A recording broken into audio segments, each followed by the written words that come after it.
Welcome to Stetson Law Live. Your host today, Professor of Law Joe Morrissey, and his guest, Associate Professor Michele Joyner, and Professor of Law Lance Long. On today's show, a talk with the Stetson faculty.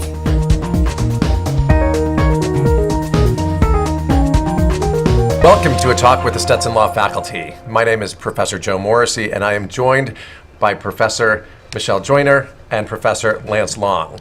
And we're here today to talk to you about why you might choose Stetson Law to advance your law, to earn your law degree and advance your career. We're going to talk a little bit about our backgrounds, but we also want to address particular questions that you might have. So I want to encourage you from the outset to input your questions directly onto your computer, and then they will come to us and we will try to address them as we get them. So I'll defer to my colleagues to begin with for introductions. Let's start with Professor Michele Joyner. Maybe you can tell us a little bit about your background and why and when you joined Stetson and what your areas of focus and expertise are. Certainly, happy to do so. My name is Professor Amelia Michele Joyner. I am originally from Pittsburgh, Pennsylvania. I attended the University of Pittsburgh for undergrad and then Duquesne University School of Law, also in Pittsburgh, Pennsylvania. As for my background, after law school, I was a non-traditional student. And I went to law school after working in having a family, and I worked full-time and went to law school at night. So I was a non-traditional student at Duquesne Law School. And after law school, I worked at large law firms. I was a federal law clerk, and then I entered into the wonderful world of legal education. Specifically I went back to my alma mater, Duquesne University School of Law, and I taught contracts, trial advocacy, and I ran our trial advocacy program. I was the director of trial advocacy at Duquesne, and I'm new to Stetson here since July of last year, and here I run America's #1 trial advocacy program, and it's a great job. That's fantastic. Thank you for that. And I want to explore the fact that we have a #1 ranked trial advocacy program in a minute and figure out sort of more of the parameters of what that program would mean for an incoming student and how they might participate in that program. But let's turn to Professor Lance Long to find out a little bit about his background. And I want to start by saying that he has just published a new book that we are all very excited about on our faculty. It is called The Science Behind the Art of Legal Writing. Professor Long. Thank you, Professor Morrissey. I am I guess not the token, but one of the few West Coast products that comes down here to Florida, teaches at Stetson. I did my legal career, law school at Brigham Young University in Utah, and practiced primarily with a large law firm, Morrison Forster, in Southern California. And then I, like Professor Joyner, decided that I'd litigated enough big law cases, represented enough corporations, and I was ready to come back and teach. So I teach in the areas of legal research and writing and environmental law. And I've also taught at Brigham Young University and the University of Oregon. So great law schools, but they're just not quite Stetson, you know. Outstanding. Thank you, Professor Long.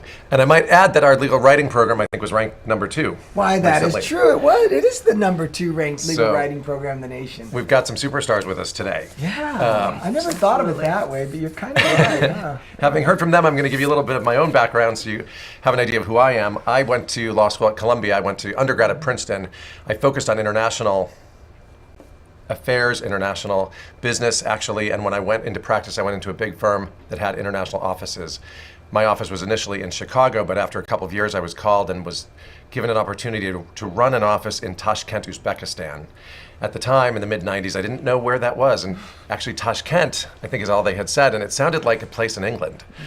Until I looked on a map, right? And anyway, I had some Russian background, so I got the nod, and I took that opportunity, and I moved over to Central Asia at a very junior point in my career, and fairly quickly became one of America's experts on Uzbek law.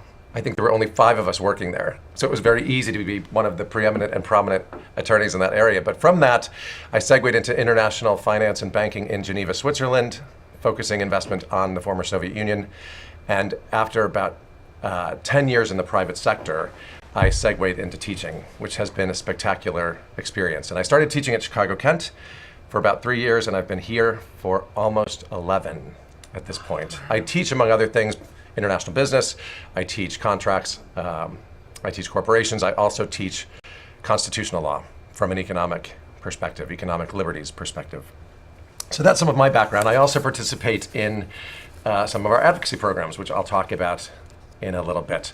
So before we probe into some of our backgrounds a little more deeply, I want to encourage you again to submit some questions while we're here. We're here till 1 o'clock. We're going to take a break at 12:30. But let me turn back to Professor Joyner to find out more details about our advocacy programs, and in particular, the trial advocacy teams. Can you discuss a little bit about how students would get onto the teams, what the teams do, how much interaction they have with faculty and alum? Oh, certainly. So our trial advocacy teams here at Stetson are very interactive with our faculty here. The unique thing about Stetson is I think it's one of the only schools where the faculty at large is really involved with some type of advocacy team, whether it be trial advocacy, appellate, or ADR, alternate dispute resolution, one of the ADR teams. The way that a student would go about being on the trial team here is we have an open tryout process, which is also a little bit unique. And our open tryout process allows anyone after their first year to try out for our trial team by doing either an opening statement or a closing argument.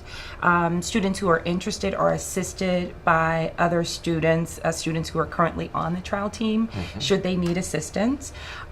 We have a wonderful advocacy center here, and our advocacy center has employees who also assist all of our students who are interested in being involved in the field of advocacy.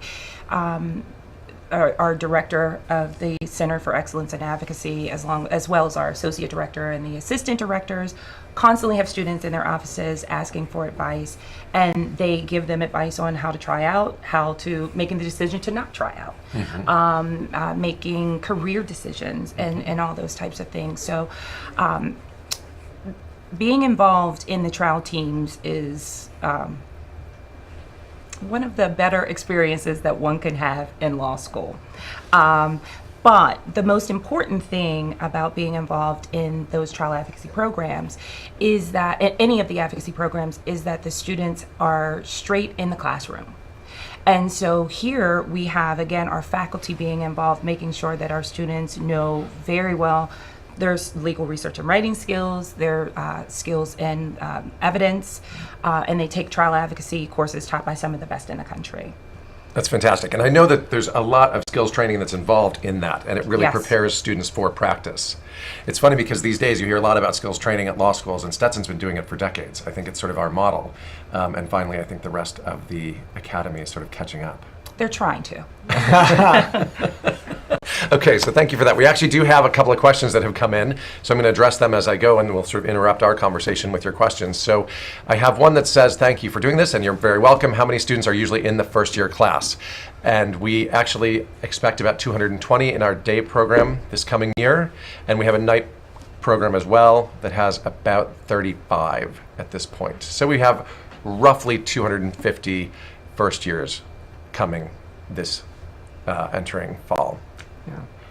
Yeah. In fact, we have we've reduced our size a little bit. We formerly had, I think, up to maybe about 280 or so, but we brought that down. It provides a better atmosphere. We've actually have a lot better faculty to student ratio now, and it just helps us better facilitate Stetson's reputation for, hands-on mentoring type relationship between faculty and students. Lance, I'm noticing another question, and I think you can field this. I might be able to also, but it's a follow-on, which is, in light of this class size, is it difficult, if we do teach first year classes, to interact with our first year students? And I know, obviously, as a legal writing person, you've got first year sections. Yeah, exactly. I teach 2 first-year classes, legal research and writing first semester, and then a specialized legal research and writing class that involves problems geared towards environmental law. And so in our classes, we have generally anywhere from 30 to 36 students in a class. Sometimes we even have smaller classes that are 24, as low as sometimes 20 students in a class. But generally, it's a nice small class size. Within 2 or 3 weeks, I know every student's name. You're already meeting with them.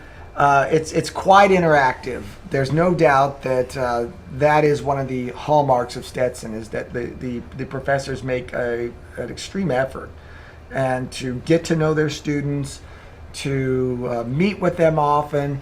And so in the legal research and writing program, it's especially important to have that, because we not only meet with students to discuss legal ideas, but actually their skills, how they're advancing, how their writing's looking. We grade and comment and have live conferences with students that really help them. And there's no other way you can do it other than that one-on-one student-professor interaction. And so there is the opportunity to do that in all your first-year classes. I know it's not just in legal research and writing, but all the first-year classes, the professors, I think, make an effort and are quite successful in getting to know the students on a one-on-one basis. But especially in legal writing, with a small class size like that, we're really able to get to know the students and start a mentoring relationship that hopefully continues throughout their law school career. Thanks. And I'll just jump in because I know you're new, Michele, as well, although you're about to teach a first year class coming up this coming fall, contracts, right? But I teach contracts in the fall, which I kind of consider business 101, and that's for first years. It's a first year required class, and I teach constitutional law in the spring to first years as well. And each of those sections typically have roughly 80 students. So we have twice as many students essentially as the writing sections. But even with 80 students, it's actually fairly quick that we get to know our students by name. And because we generally utilize a Socratic or a sort of modified Socratic method in the classroom, where we're calling on students repeatedly, right, and we're looking for student participation, we actually do get to know our students quite well. A lot of us in the first year curriculum actually invite our students to routinely have lunch with us in small groups, and I know I do that, so I'm often found around the cafe here at Stetson with 3 or 4 law students gabbing about anything from the coursework to their careers to what happened at a social event that weekend. So it's a small campus, and by the way, Stetson is a standalone law school, so we are not on a campus with other students. We are all here for and because of the law school. So with 600 or so students floating around, maybe 700, we actually get to know our community quite well. And we see students not only in a first year class, but then we have them again in an upper level class. So we get to know them in many different fronts, as well as in the team context. Oh, gosh. So be careful of what you wish for, because if you're looking for a lot of student-professor engagement, you're going to get possibly more than you bargained for, right, as we heckle you. That's right. to grow and become a professional. We have lots more questions. Let's see if I can field some of these. I'm writing from Pennsylvania. What are you looking for in students, and what do you expect as we try to prepare for classes? Any advice? Okay, I think I can give that. Can I give that one to you? Oh, sure. How would someone prepare to come to law school? Well, I am from woods. Pennsylvania, so go Pennsylvania, specifically Pittsburgh. What are you looking for in students? Gosh, if you're here, are you smart and wonderful? If you are, we want you. But what do you expect? I think to prepare for class, quite frankly, to prepare for law school, get your rest beforehand. I think probably the best thing that you can do is to get your rest and rest up. However, that being said, it's always great to read a little. It doesn't really matter what you're reading, but read a little and practice those basic reading comprehension and writing skills to the extent that you can. But rest up. Okay, terrific. I actually get that question a lot, and I always tell students to want to read in advance, like what are the case books that you'll be using in contracts, and should I just go ahead and digest that before I get to campus? And I always say, please don't. Please don't. right? The notion is that we are going to guide you through this material and make it understandable and accessible. It's very difficult to do that without some guidance. To read cases, for example, and understand sort of what the rules of law are and how to pull them out takes some guidance and some help and some back and forth. And that's what we're here for. So to try to do that in advance is tough. Having said that, there are a couple books on the market for students who are preparing for law school. Our Professor Adams has one about preparing to be a first year. So you might look for Professor Kristen Adams' book on, I believe it's called The Practice of Law School. Okay, very good. Thank you. So we have some other questions. Somebody was asking us to compare Stetson to the University of Florida or Florida State University. And we hate to ever say anything bad about another law school. So I haven't taught at either of those schools. Do either of you have any particular insights? Well, they're all three are fine schools. I would consider them amongst the best, if probably not the three top schools in Florida. They're very solid, good law schools. And all schools will tell you that the professors take a personal interest in the students and they love to mentor them, just like I said in answer to another question. But, I've taught at other law schools, and I did notice something different about Stetson, and it's something that I think is fair even with FSU and University of Florida. Stetson, there is a difference. A Stetson graduate is expected and is more likely to be practice ready. Because of our emphasis on practical skills and our expertise in the areas of advocacy and legal writing, we graduate law students who come out of here ready to hit the road.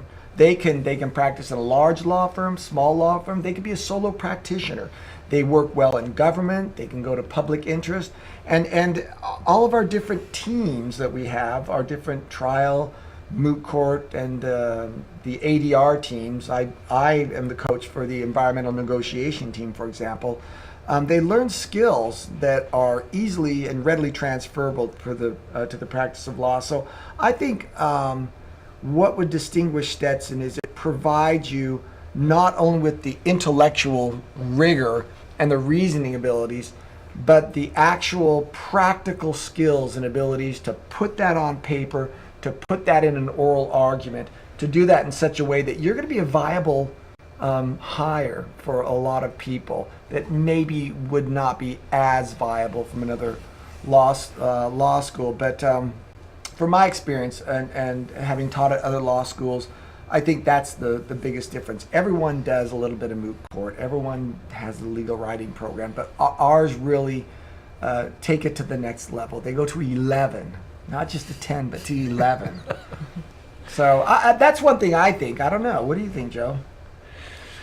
So I think that's a terrific answer. I would like to just stress the strengths of Stetson, and I think University of Florida and Florida State are both very strong law schools. So, but Stetson's magic really is in that we are, as we've said, a standalone law school. We get to know our students very well, despite 80 people in a first-year class, which I think you'll find essentially the same size in first-year classes at most law schools. But I can tell you that when I first got here and I went to an awards banquet for one of the programs, the Moot Court program, and the director of the program, Stephanie Vaughn, was giving out awards to each of, I think, 30 or 40 students. She had stories about each one of them and funny little gifts, t-shirts and various things that reflected something that had happened to them during their law school career. And I said to her at the end of it, and I meant it, I said, that would never have happened at Columbia Law School where I went. And maybe it happens now, I don't know. But it didn't happen in my day. She knew each one of those students incredibly well. They'd actually gotten to the point where they were friends, I think, because she traveled with many of them. When you go to these competitions, when you go to the trial team competitions, the moot court competitions, the ADR competitions, you're traveling with students. We are with them, and I do some of this work too. You're with them 24 hours a day for days, sometimes for 2 weeks. I've traveled with students for 2 weeks. So I think that personal touch and the connection that you make with the professors is unrivaled. And what I keep hearing from law firms is that our students are absolutely ready to go. And I think it's all that one-on-one mentoring and all that one-on-one training that they really get. And not just a small section of our students, but a wide swath of them. We have some more questions. Someone has asked, what does the ADR team do? I've heard of it, but I don't really understand it. So I'm going to put this back to Professor Joyner to talk about ADR as part of our advocacy programs. The alternate dispute resolution teams, they are teams that participate in competitions related to negotiation skills, mediation skills, client counseling. When you become a part of a team, there is a classroom component that goes along with your membership on that team. And that classroom component teaches you the skill set that you need to compete. And quite frankly, these skills are all transferable to your practice in the real world. Part of the things that Professor Long was saying about our graduates being practice ready is that our advocacy teams, each of them, is supported by our law school. Our law school believes that these are important initiatives, and they back us up by making your training a part of the curriculum here.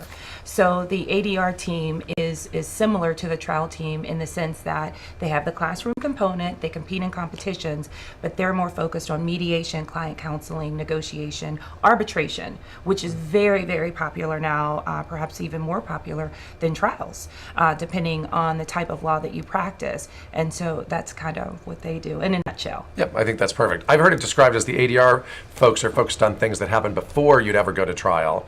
Then you have the trial team, and then we also have the Moot Court Board, and that's focused on appellate advocacy, which is sort of what happens after trial. So you have sort of the three phases of advocacy: client counseling, mediation, things that would happen before trial, then you have the trial segment, and then perhaps you have the appellate segment, which is focused on really arguing issues of law as opposed to issues that relate to the facts.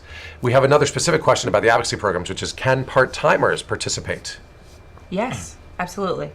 Yes, they are eligible. A lot of our practices that take place when we're preparing for competition take place over the weekends and in the evenings. So, and sometimes early morning. It depends on our team members' schedules. So the schedule for practices and for participating in any of the team is really set by the students in the sense that we consider their class loads and their work schedules at work where they're part-time, and we tailor the practice schedules to allow everyone at Stetson to compete. And they not only compete, they excel at in the ADR and the Moot Court and trial teams. We had a couple of our national championship teams this past year had part-timers.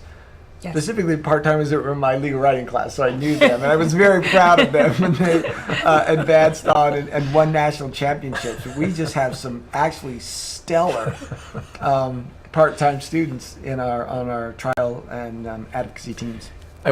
I'd like to jump in and say that really so many of our professors who are not specifically designated as advocacy center folks are involved with the advocacy programs. So I'm not designated as one of those people, but I do coach a team that focuses on international business issues. It's a moot court team, and every year we travel to either Vienna or Hong Kong to argue with a collection of universities from around the world. It was a competition that was set up by the UN some 20 years ago, the Wilhelm Wiss competition, and about 300 universities are in Vienna right now, actually, including our team. I'm actually not traveling with them this year because of my new twins. Yeah. Nice. But normally I would be there, so I'm feeling a little bit left out. But they are about to embark on a competition with over 300 teams arguing international commercial law in an arbitration venue. And I want to turn back to Professor Long because he's involved with, among other things, environmental law, and we have an enormous environmental law moot court program as well that maybe you can speak to. Yes, we do. We have what's called the International Environmental Moot Court Competition. It's the largest, really the only competition of its kind in the world, where we take teams from all over the world. I mean, you could not imagine some of the places. We have teams from Nepal, teams from Malaysia, teams from every country in North, South, Central America, from the UK, from Europe, India, Asia, China. And these teams all compete right here at the Stetson campus. I think it's a good draw. I think people like to come here. It's a great area to be in. We have all the attractions of Florida, the beautiful beaches. But it's a wonderful competition. And it always involves a very relevant current environmental law problem that is generally worldwide in nature. And we have other, of course, I coach the environmental negotiation team, which is and I teach environmental law classes, so it's a good fit for that. But I guess we won't go into the environmental law concentration yet. But it actually, these type of competitions really work well with our environmental law concentration as well at our school. And on the environmental law note, I want to also mention, I think this addresses a question from earlier about sort of professor-student interaction.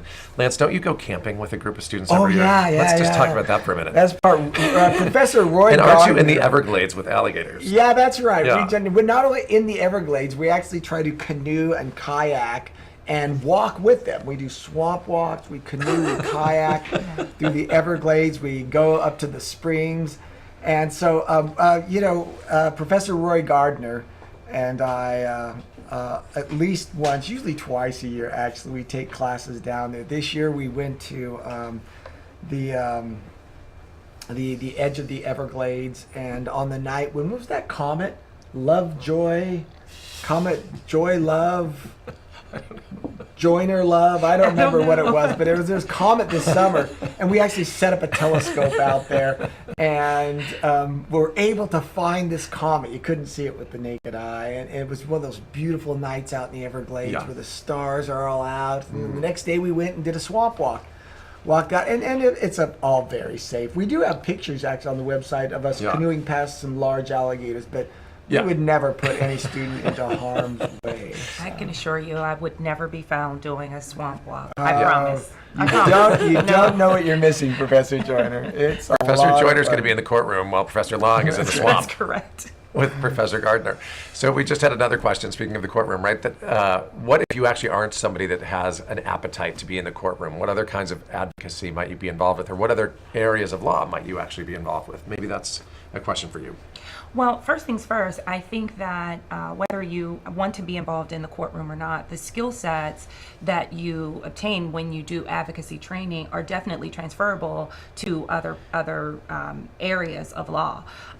Specifically, I like to share that my very best friend in law school was a member of the trial team and did all of the advocacy stuff, but she's currently a securities lawyer. And she uses the skills that she learned to go back and forth and negotiate and frame issues and advocate. She uses those skills every single day. So it's not necessary that you take the skills that you use or that you learn here and use them in a courtroom. They actually transfer to other places. Now, as an attorney, you have to have clients. We have to. That's how we get the money. So we have to have clients. And so even in the advocacy center, things like the ADR board, they teach you client counseling skills. So you want to know how it is that you meet a client and ascertain what the real issue is, what the real problem is, and how it is that you go about analyzing their problem such that you can help to solve it. Okay. Thank you for that. And I'll just add that I actually was a business lawyer in practice, and I was not in the courtroom. I was doing business planning, negotiations, contract negotiations, drafting, that sort of thing. And I always tell my business law students, there is no way to get out of public speaking. All lawyers are called upon to speak publicly, whether it's in front of a boardroom or in front of a table where people are all negotiating for different advantages or different issues or elements of their deal. So all of what we're doing is teaching people to think on their feet, to speak publicly, to speak professionally, to be persuasive. And those are life skills, really. Those are life skills. You know, and one of the things, Professor Morrissey, that we teach here at Stetson, we focus on it a fair amount, is we teach students to learn to read their audience. It's very important that you read your audience and figure out what it is that the audience wants so that you can satisfy their need in order to get your ultimate result. I think that's right on. At this point, I think our audience probably wants a break. I think these sessions typically have a break at the half hour. We will do that today, so it's just about 12:30, and we're going to take just a couple of minute break, and we'll be back shortly. I chose Stetson for their incredible advocacy program, their beautiful campus, and their great professors that really focus on the well-being of their students. The second I stepped onto campus, the people here were amazing. They were just so supportive and just open and really pushed for my well-being, the best person that I can be. I knew right then and there that Stetson was the best choice for me. I chose Stetson because of its rich history, its prime location in Tampa Bay, and also its highly regarded reputation. I chose Stetson University College of Law because of the atmosphere and the relationships that you can build here. Stetson has one of the best advocacy centers anywhere. I love the campus, the people, and the environment. I chose Stetson because of its commitment to trial advocacy and because of its excellence in training advocates. Stetson has a great reputation in the community of being a school that trains experienced, well-qualified advocates when they come out of school. I chose Stetson for its elder law program. It's the only school in Florida that has one. I chose Stetson for its certificate in concentration in social justice advocacy. Stetson provided a really professional environment, free from all of the distractions of an undergraduate education. When I came to visit Stetson, I really got a feeling that the faculty and staff wanted me to be here and that they really were gunning for my success. I chose Stetson because Stetson has the best part-time program in the region. I came to Stetson because of the environment. The staff, faculty, students, everyone was so inviting and accepting. It made the campus feel like home. I chose to come to Stetson because of its tradition of academic excellence and professionalism. I chose to come to Stetson so I could get a great legal education and take advantage of the very active alumni base in the Bay Area.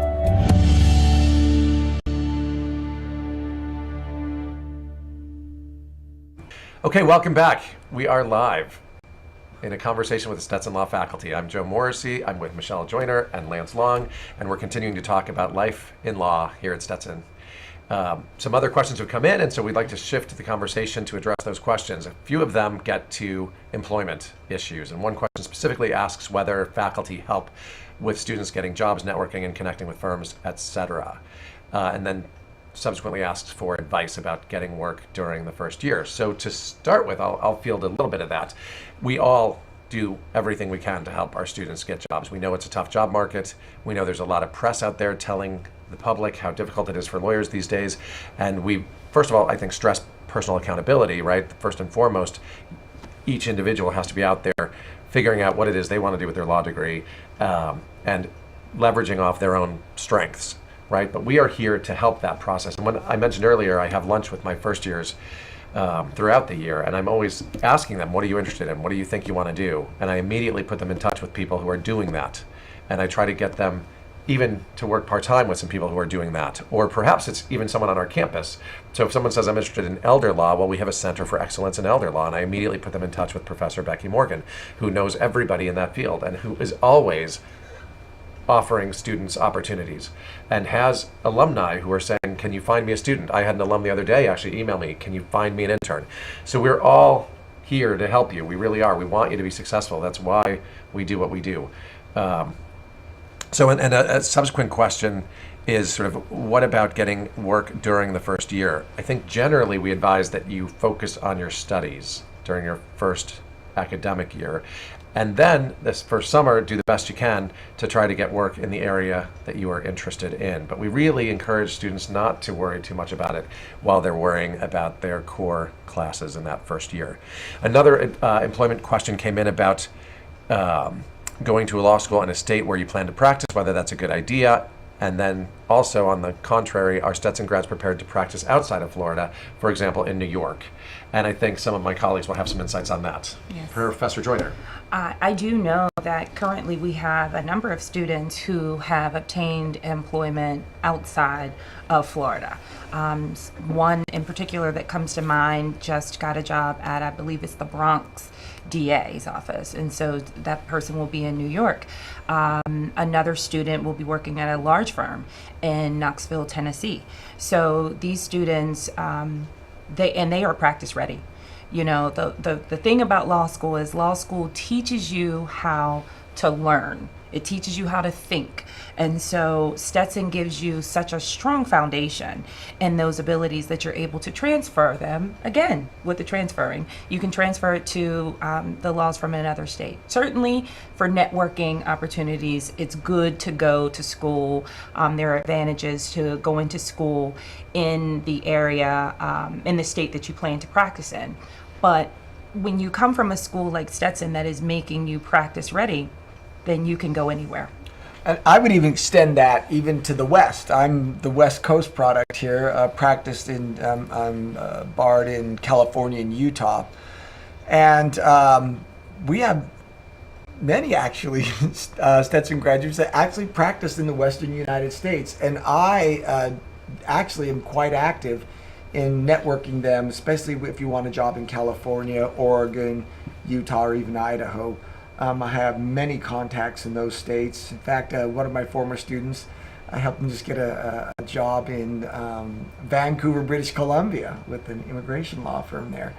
And so there are many opportunities outside of Florida for the Stetson graduate. And regionally, in the whole Southeast region, Stetson is pretty well known. Mm-hmm. Not as much perhaps in the Western United States, but because there are professors who come from there and have good networking, good contacts. I practiced 14 years in the Western United States and have a lot of contacts there. And I, like Professor Morrissey and Professor Joyner, am active in and really actually enjoy helping my students get internships, clerkships, jobs in the area they're interested in. We have I don't know whether this is a good time to talk about the internships that we have here that go along with the clinics and internships. We have a vibrant, more than anything. I don't know if Florida and Florida State have this, but I know the law schools where I taught, they're great schools, wonderful schools, but they don't have the clinics and internships that we have here at Stetson. We have actually practicing clinics and internships in every area. We probably have I would say 10 to 15 ongoing environmental law internships.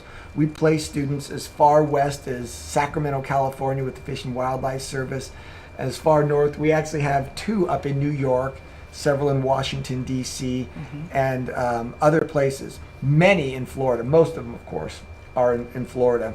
But we have great internships with public interest organizations. In fact, I just helped a student get an internship in the with the public interest environmental group called the Friends of the San Juan in the San Juan Islands in Washington, state of Washington, off the coast. Beautiful area. If you ever want to go there, I highly recommend it. But anyway, walking in swamps again. Yeah, no swamps. This is beautiful Pacific Ocean. Only killer whales and great white sharks. That's all.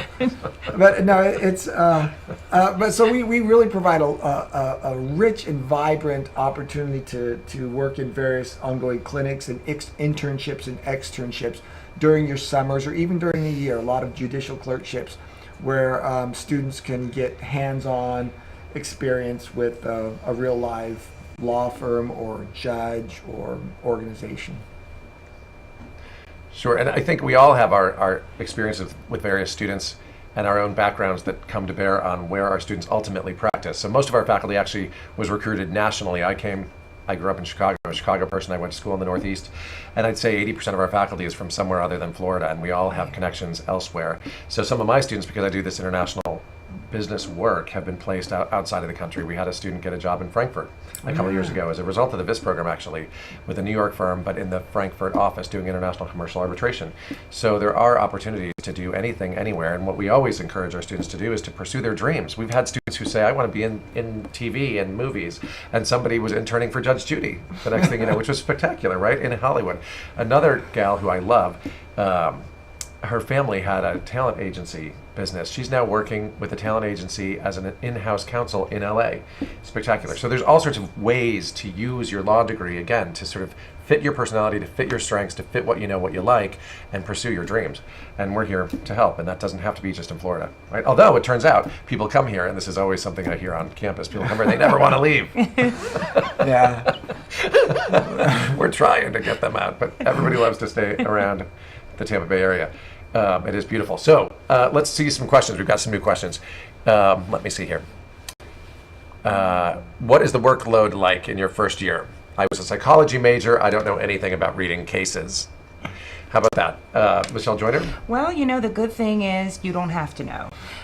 It is our job as the faculty to teach you all about how to read cases, how to understand and apply the rule of law.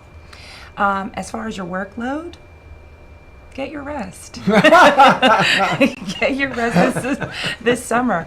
You know, quite frankly, I was a little bit over the top as a law student, but it was suggested to me that for every 1 hour of class, I needed to prepare for 3 hours in order to be adequately prepared for my class. So if it was a 2-hour class, I needed about 6 hours to prep.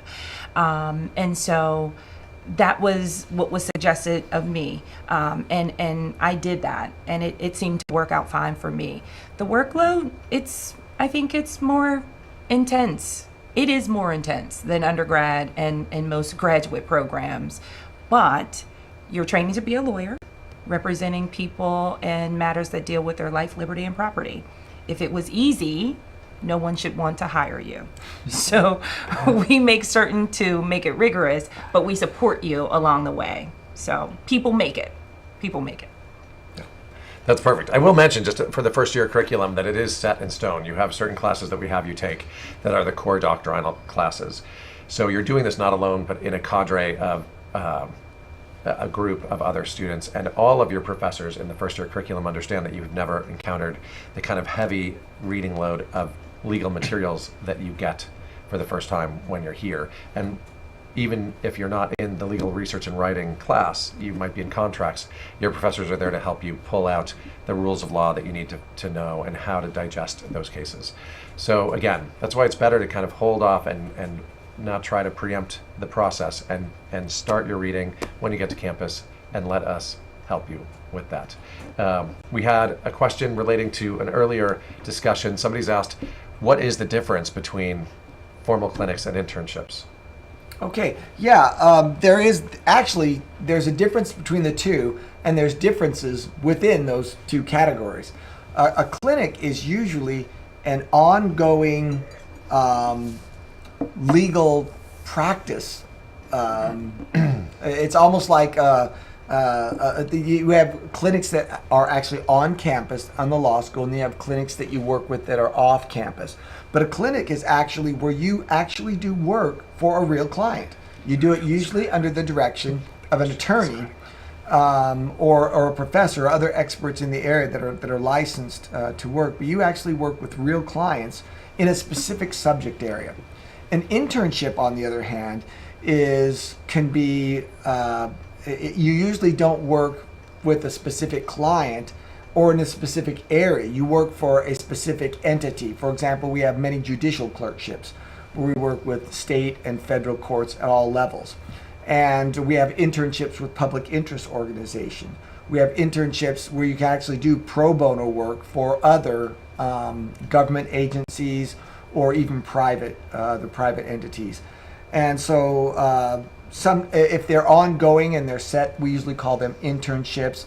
We do what are called externships, which are like internships, but usually done on more of an ad hoc basis.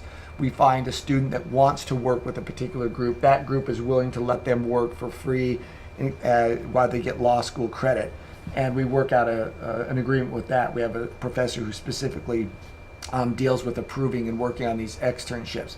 So that's generally what the difference is. And there's, like I said, there's opportunities, diverse different opportunities within those different realms. But it's actually, I would advise not going through your law career without at least doing 1 or 2 internships or clinics. They're just extremely valuable, and it's a great way of networking and getting exposure to an area. I know a lot of students have interned or done a clinic in a certain area and decided, wow, that's not for me. I don't want to do that, and they move into another area.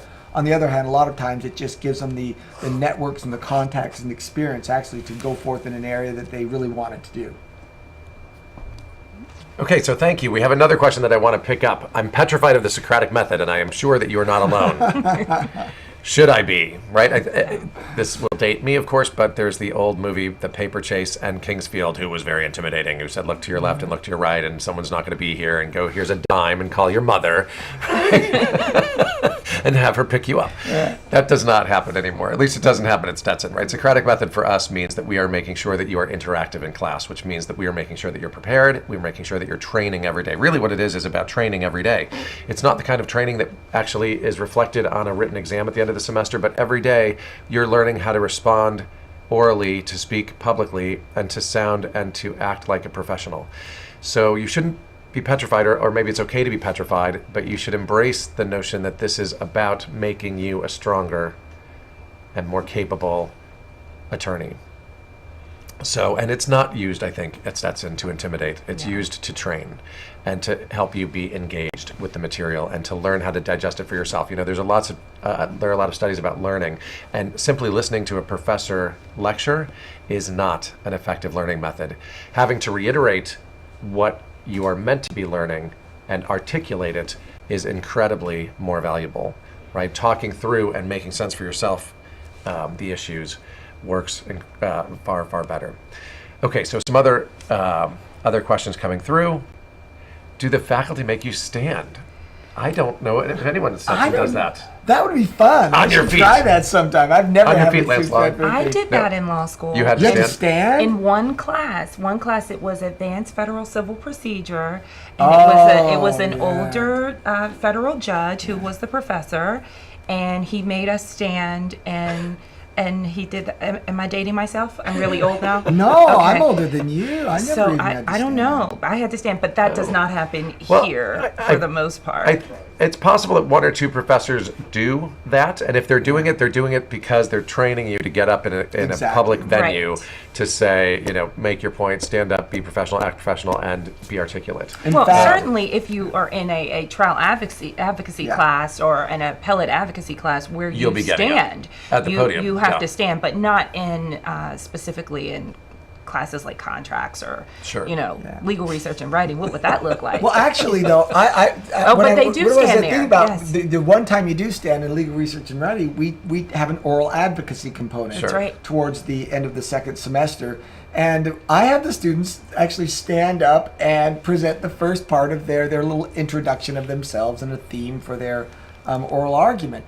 And it's amazing. Students just stand up in place and they're totally comfortable saying, my name is so-and-so, I represent this, and putting their issue out there. So I guess I kind of do that, but certainly not as a tool to intimidate or to embarrass them, nothing like that. Right. Okay, so we have another question to shift the conversation a little bit. Tell us a little bit about your abroad programs. So I'm happy to field that because I've actually worked and directed and taught in many of them. And I found it amazing when I met Stetson that it is so international in scope. Right, we're a small standalone law school on the west coast of Florida, and yet we have summer programs in China, in Argentina, in The Hague, in the Netherlands, in Spain. We have a full semester program in London. We have in the past had programs in Germany and in Switzerland. We have a wide array. Cayman Islands. Oh, the Cayman Islands. Oxford. We have an Oxford program. We have a summer program in Oxford. Are you teaching that one? I am. That's I'm directing fantastic. the Cayman Islands program. Okay, look, I'm surrounded by internationalists. Who knew? So there are all of these different programs, and I'd like to actually go ahead and explore a few of them, and maybe you can talk to what's going on in Oxford this summer. Well, in Oxford, we have the Comparative Advocacy program that is going on, and we have students, currently I think more than 40 students from all over, coming to Oxford for 2 weeks. Great. And they're going to be trained by some of the very, very best in the field of advocacy in comparative trial advocacy. We're actually going to compare our American system with the way that it's done over in England, good old England. So that program is fantastic. It's 2 weeks long. It's going to be fantastic. That's amazing. Yes. So I'll add to that I think it's designed to allow students to have just a couple of weeks between that program and the full semester in London. And now our London program's been going on for several years. I directed it 2 years ago, so I'm very fond of it, and I'm very fluid and fluent in what goes on over there. Spectacular program. We have a wide offering of classes for a full semester. Students can choose which classes they want to take. A couple are required, like European Union law. And students have internship opportunities. So you can actually work with a company or a law firm in the UK to get real experience with local people and to make networks, right? To actually connect with people who might be able to hire you down the road. We actually have some alum over there as well, one of whom is actually teaching a class for us on music industry contracts. And he's just a great example, and I love talking about him because he's been out for 5 or 6 years, always knew he wanted to work in London, went over, worked as a barrister for like a year, pounded the pavement, made his connections, and he finally found his way into a law firm and then into Warner Music I think it's called, representing on a contract basis Warner vis-a-vis talent like Bruno Mars. It's amazing, right? And he's a musician, so this is exactly his dream job in the place that he wanted to be. And he teaches for us a short course on music industry contracts over there. But that's exactly what I'd like to see from our students, right? He just pursued his dream and he got it, he found it. Anyway, if you're interested in doing international work, a full semester in London is invaluable, right? And the connections you can make there are invaluable. And again, it's meant to now dovetail with the summer in Oxford. So there's just a couple weeks in between. I also want to mention that a number of our students just came back from doing some coursework in Cuba. So the coursework in the Cuba program begins at Stetson. They do groundwork here at Stetson, and then they've just spent really spring break, like 10 days in Cuba on the ground. And the ones that I spoke to all came back raving about their experience there and how different Cuba was from what they expected to find, how actually welcoming the people were of our American students. So, Lance, tell me about your Cayman Islands. Yeah, the Cayman Islands is a great program. This year we're doing environmental law, and usually it has an international banking law component. Surprise for being in the Cayman Islands.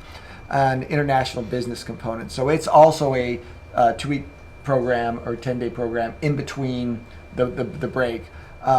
It's a tough place to be down in the Cayman Islands for the holidays, but if you really want to do your legal career and do it right, you're willing to make those sacrifices to go to the Cayman Islands. So. We sacrifice a lot here on our faculty. I was really surprised though. Like Professor Morrissey said, coming down to Stetson, I knew a lot of good things about it, but I did not realize how international in scope it was, and how many alumni we place internationally. We have one in Geneva too that came out of the environmental law program there. I mean, so it really is an amazingly diverse and international place to be for a college in the west coast of Florida. So it's interesting you mentioned our alum who's over in Geneva working in environmental law at the UN? Yeah, well actually the Ramsar Convention. Okay, There. and I remember her, I actually had her as a student. She was a foreign student to begin with, and we actually have a question about whether foreign students can participate in internships. So we see foreign students being very successful here and going on to achieve their dreams, right? I think it was her dream to work in environmental law internationally, and there she is at the Ramsar Convention. Right. So do you know, can international attorneys from outside of the U.S. work in our internships and clinics? Generally, yes. Since mostly clinics and internships do not have a paid component to them, you don't have to have a work visa or a green card, and it fits fine under your student visa. And in fact, I would recommend that. Just as I would for any student, I would recommend that the international students take advantage of some of the U.S. or even some of the international internships, clinics, and externships opportunities we provide. Excellent. So thank you. We have another question about our foreign programs, which is that do you need a language to actually be a part of them? For example, the program in Argentina in Buenos Aires or the program in China. And the answer is no. We typically teach the programs in English. They are taught in English. I think that's true of all of the programs. All programs are. We have had a joint program with Granada where the classes were in Spanish. But that was to get the dual degree and spend 2 years there and 2 years here. And I think that program is actually ending. So for the other programs, no, you don't need a foreign language. I would recommend, if you want to do international law, that you do try to pick up a foreign language. I think that's incredibly helpful in terms of giving you a competitive advantage in that field. Okay, so thank you for that. Let's see, we're winding down here. We have about 5 minutes left. Are there any other areas that we want to talk about in terms of giving our prospective students advice on coming to Stetson or why to choose Stetson? Any concluding thoughts? I think there you have a lot of great choices as prospective law students. I think the reason I chose to come here and teach at Stetson are some of the good reasons that you might want to come to Stetson. And two of those reasons really were having been exposed and had experience at other law schools. I really like my colleagues here. It's a diverse faculty. It has they're people that have good ideals. They're really smart, and they're really fun, friendly people. And I find that with the students as well. I really enjoy the type of students that choose to come to Stetson. Some of them know exactly what they want to do and are engaged and ready to do it. Some have no idea, like I was when I went to law school, and come here, but meet the kind of people that help them learn and find a way. So those are two of the things that I would say that really sets Stetson apart as a wonderful place to go. Also, it doesn't hurt the fact that we have usually, if not the top, one of the highest bar passage rates here at Stetson, and a wonderful academic success program. If you're worried about, that I might struggle in law school, this is a great place to come, because you will have a really solid program run by Professor Jeff Minetti that can prepare you for the bar and ensure that you do well when you're launching into your career. Thank you for that. Any final thoughts? Well, I think that for me, there's a sense of community that exists at Stetson that is not seen at other universities and other law school. Here at Stetson, I found not only were my colleagues great, but I also find that the alum here it's a really tight-knit group of people, and people are generally so supportive of the students when they're here learning, and also once they graduate and they move on. So the sense of community, the fact that you have such a collaboration, the synergy that is available, you see it's apparent with both the faculty, the alum, and the current students. That is one of the things that truly sets Stetson apart from other institutions. And they're fine institutions, but I've not seen the sense of community the way it exists here at Stetson. That's terrific. Thank you. I would like to invite our viewers, any of you who are interested in coming to Stetson, to come for a visit. I frequently have prospective students in my constitutional law class, which happens to be in the spring, when I think most people are really in earnest making their decisions about where to go to law school. Sometimes they even participate, whether they want to or not. And I know that our admissions office, including Laura Zuppo and Darren Kettles, can arrange for a visit if that's something that you'd want to do.